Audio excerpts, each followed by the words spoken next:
만약 신호 위반을 하다가 경찰에게 걸리면 이 경찰이 평관이 강한 경우가 있고 정관이 강한 경우가 있을 거예요. 평관이 강한 경우 내가 어떻게 대처하는 게 좋을까요? 그리고 정관이 강한 경우에는 어떻게 대처하는 게 좋을까요? 평관은 가오나 명예 이런 게 강하다고 했잖아요. 근데 만약에 평관이 강한 경찰한테 항의를 하거나 아까 그 잘못 본 거 아니에요?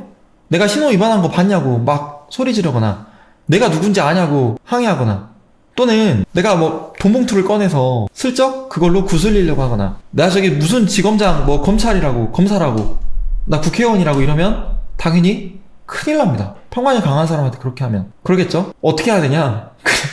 그냥 불쌍한 척 하는 게 나아요. 그냥 한 번만 살려주십시오. 자, 이번에 면회 취소되면 정말 큰일 납니다. 제 먹여 살려야 될 첫 자식들도 많고 막 그냥 정말 100번 잘못했다고 머리 숙이면서 정말 고생 많으십니다. 근데 너무 제가 잘못했다고 너무 죄송합니다 하면서 굽신굽신 하는 게 낫다고요. 차라리. 정관이 강하면 어떻게 하는 게 나을까요? 그냥 정중하게 이야기를 하는 게 나아요.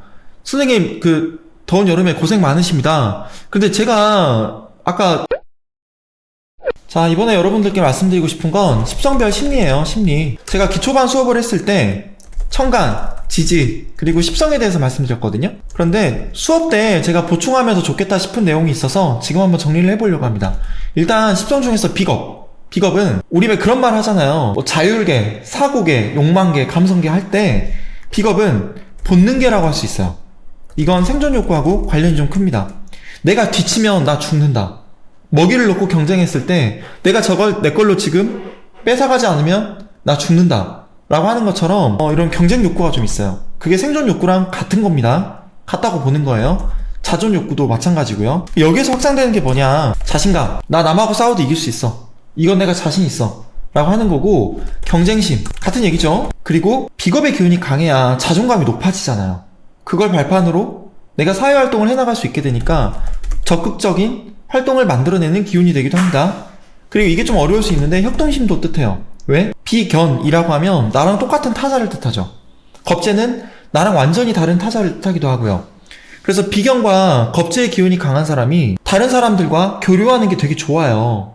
물론 자기 고집을 이겨내는 게 힘들겠지만 그 강한 기운을 함께 어울리는 걸로 덜어낼 수도 있는 겁니다. 그래서 비겁이 강하면 협동심, 협동 욕구도 같이 있는 거거든요. 이렇게 보셔야 돼요. 그 다음에 식상으로 넘어갈까요? 식상은 표현하는 거죠. 표현, 말하는 거, 글 쓰는 거, 악기 연주하는 거, 운동하는 거, 산책하는 거, 좋아하는 사람들하고 수다 떠는 거, 다 표현이잖아요. 감정 표현도 되고요. 자기 생각, 언어를 표현하는 것도 뜻하죠. 이건 뭐냐? 감성계라고 합니다. 감성계. 그리고 제가 이렇게 옆에 썼지만 표현 욕구 자체를 의미하기도 해요. 내가 무언가 몸을 움직이는 거, 내 손발을 쓰는 거에 해당되잖아요. 그래서 실천하는 것도 의미하고 그대로 이제 표현하는 거 그대로 쓸게요. 그런데 여기서 식신하고 상관을 좀 나눠서 봐야 되는데 그건 아닌 것 같습니다 라고 말하는 것도 있겠죠. 상관, 이거는 저항심을 뜻하고요.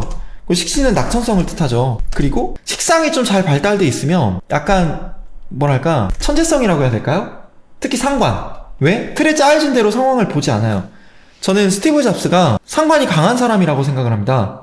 기존에 컴퓨터, TV, 전화기, 시계, 계산기 다 있었는데 본인이 그런 것들을 해체한 다음에 하나로 모아서 아이폰을 만들어냈잖아요. 네, 그런 게 식상의 힘이에요. 특히 상관입니다. 상관은 이렇게 정리할 수 있고, 재성은 뭐냐? 이건 좀 쉬워요. 욕망기입니다. 왜? 그러니까 재물을 뜻하기도 하죠. 그 전에는 일단 네트워크라고 보셔야 된다고 했지만 현실주의를 의미하죠. 네, 그리고 이게 실현 욕구를 의미하기도 합니다. 편재, 정재를 좀 구분해야 될 필요가 있는데 일단 편재가 강하면 설계하는 거, 기획하는 거에 강해. 정재가 강할 때는 일을 하더라도 꼼꼼하게 하죠. 완벽주의적으로 합니다. 정확합니다. 정확성. 그리고 편재 같은 경우는 유용성이 있죠. 정재는 또 섬세하고 꼼꼼하고, 편재는 또 융통성이 있습니다. 편재하고 정재를 나눠서 봐야 되는데 아마 제 수강생분들은 다 이해하실 거라고 제가 생각하고요. 네, 재성은 욕망계에 해당됩니다. 관성은 뭘까요? 엉덩이 붙인 힘이잖아요. 내가 하기 싫은 것도 할 수 있는 힘입니다. 관성이 잘 돼 있는 분들은 회사 출근할 때도 늘 출퇴근 시간이 비슷해요. 지각을 잘 안 합니다. 자율적으로 행동해요. 그래서 자율계라고 합니다. 왜? 자기를 잘 통제하니까. 내가 지금 해야 되는 게 있으면 그 시간에 맞춰서 자기를 다스릴 줄 압니다. 관성이라고 하는 건 일간이 나를 극하는 기운이잖아요. 통제, 절제 같은 의미죠. 그리고 규칙을 부여하는 거, 이런 게 자율계에 해당됩니다. 그리고 관성은 잘 쓰면요 안정성이 생기기도 해요. 그래서 안정 욕구라고도 합니다. 내가 나를 극하는데 왜 안정적이냐? 출퇴근 시간이 비슷해요. 늘 제 시간에 일어납니다. 제 시간에 자고. 삶이 안정적이에요. 그래서 안정 욕구도 있는 겁니다. 그리고 명예, 그리고 원칙을 지키는 힘이 되기도 하고요. 그러니까 이런 것들이 결국에 내 삶의 안정성을 가져다주고 책임감 있는 사람으로 만들어주고 도덕성을 부여해주고 하죠. 근데 여러분 그거 아세요? 관성, 특히 편관이 너무 강하면 어떻게 될까요? 이게 약간 폭력성하고도 연관이 있어요. 편관이 나를 정면으로 극하는 힘이다 보니까 예전에 이걸 칠살이라고 했어요. 그래서 이게 너무 강하면 내가 폭력을 행사하는 힘이 되기도 하고 아니면 이런 것들을 그냥 비껴놔서 명랑하게 쓰면 되게 좋은데 명랑한 힘이 되기도 합니다. 그 양면의 기운이 같이 있어요. 남을 다스리는 힘이 되기도 하고 내가 그 폭력에 시달리는 힘이 되기도 합니다. 명리학은 양면이 같이 있어요. 그래서 이 관성에 폭력성이라고 이야기를 좀 적어보고 싶네요. 특히 관성이 너무 강하면 제가 아까 오행과 십성별 권력, 리더십 이야기할 때 관성이 강하면 어떻게 되냐라고 할 때 어떤 분이 꼰대라고 하셨는데 그게 폭력성하고 연결이 됩니다. 이해되시죠? 인성은 뭐냐? 사고입니다. 사고. 왜? 통찰의 힘, 생각의 힘이니까. 그래서 생각하기, 자기 수양, 받아들이는 거, 수용 이런 것들하고 관련이 있고요. 그리고 이거는 인정욕구입니다. 네, 인성이 나를 생해주는 기운이잖아요. 선배나 멘토 이런 사람들에게 인정받고 싶은 욕구로도 나타나기도 하는데 내가 생각하고 성찰하는 힘이다 보니까 학습하고 탐구하는 거하고도 연결이 돼요. 인성이 강하면 관성도 마찬가지지만 인내심이 좀 뛰어납니다. 그리고 이게 이제 오아시스 같은 거거든요. 식상만 강하면, 식상하고 재성만 강하면 내가 내 몸을 활달하게 움직이는데 멈추지 않아요. 그래서 제가 식상과 재성이 강할 때 재밌겠다 하면 끊임없이 그냥 자동차로 치면 엑셀을 밟는 것처럼 유튜브에 콘텐츠를 막 올린다고 했었죠.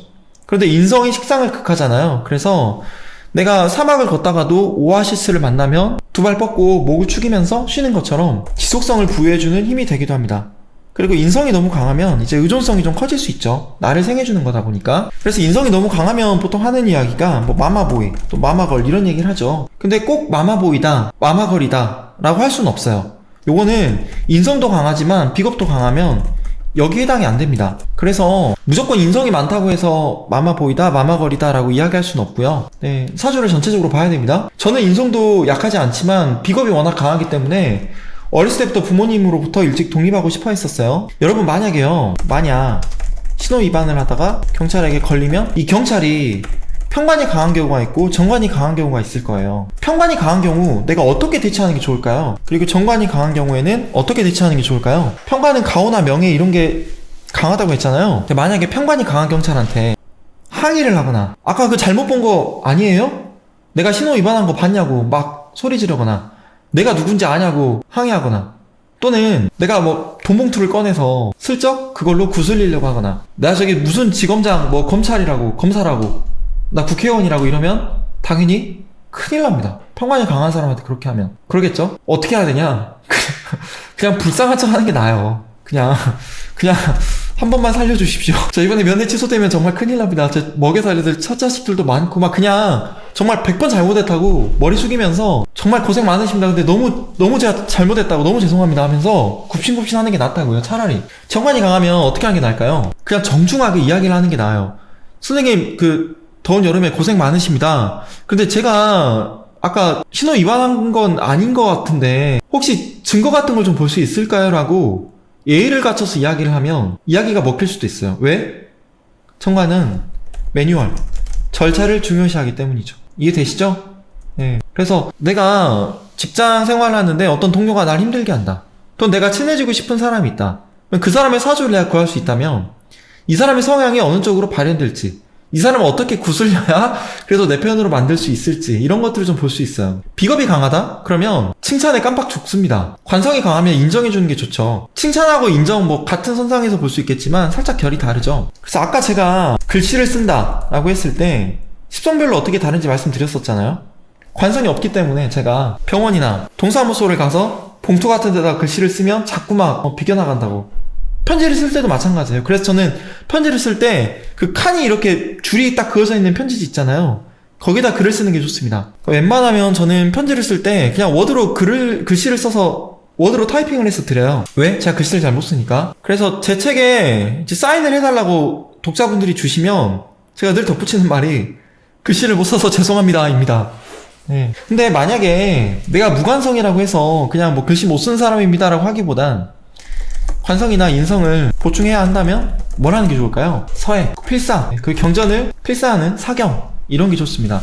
특히 저는 서예를 좀 배우면 너무너무 좋아요. 왜? 서예가 관성 중에서도 저는 수관성에 가깝다고 보거든요.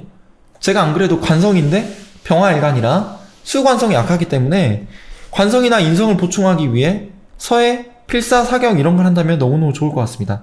제가 지금 손목이 상태가 좋지 않아서 지금 서예를 배우고 있지는 않는데 나중에 언젠가 좀 배워야겠다라는 생각을 갖고 있어요. 네, 유리도아님, 저는 인성다자인데 서예나 켈리 하는 게 안 좋네요 라고 하셨는데 그렇진 않아요. 자기를 표현하는 활동이 되기 때문에 켈리 같은 경우는 식상에 좀 가깝습니다. 서예를 내가 말 그대로 배워요.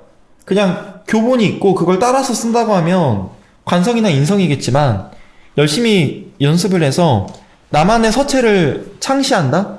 그리고 그렇게 해서 그림을 그리거나 작품을 만들어낸다? 이런 건 이제 식상에 가깝겠죠. 네, 다나와TV님, 지장간까지 무관인데 글씨를 예술적으로 잘 쓰네요. 본인은 아니라고 하셨는데 그럴 수 있어요. 왜 그런지 아세요? 글씨를 우리가 잘 쓴다라고 하는 게 완전히 컴퓨터로 쓴 것처럼 또박또박 맞춰가지고 쓰는 경우도 있겠죠. 근데 그런 것도 있지만 서체가 좀 독특한 부분들 있잖아요. 그런 건 식상에 강할 가능성이 높습니다. 예를 들면 김정희 선생님, 추사 김정희, 이분이 뭐 한석봉도 마찬가지지만 글 쓴 걸 보면 특히 한석봉 선생님은 지금 컴퓨터로 한자 쓴 거랑 완전 똑같아요. 100% 구분이 안 갈 정도로. 근데 추사 김정희는 본인이 처음에 글 쓴 게 정말 딱 그 관이라고 할 만큼 딱딱딱 떨어졌었는데 말년에 어떻게 되냐면 점점 자기만의 서체가 만들어지다 보니까 자유롭게 됩니다. 서체가 누가 보면 휘갈려 쓴 거 아니야? 대충 쓴 거 아니야? 라고 할 정도로 서체가 정말 독특하게 바뀌어요. 근데 그게 더 가치가 높아요. 자기만의 창의성, 자기만의 독창성 이런 게 얼마나 가미됐냐에 따라서 좀 많이 다릅니다. 그런 것들은 식상, 특히 상관의 영역이에요. 무관이라고 해서 글씨를 못 쓰고 이런 건 아닙니다. 저는 무관인데 비겁도 강하고 식상도 강해서 이제 막 쓰다 보면 막 다른 데로 가는 거예요. 성격도 급하고. 그래서 그런 겁니다. 제가 준비한 영상은 여기까지입니다.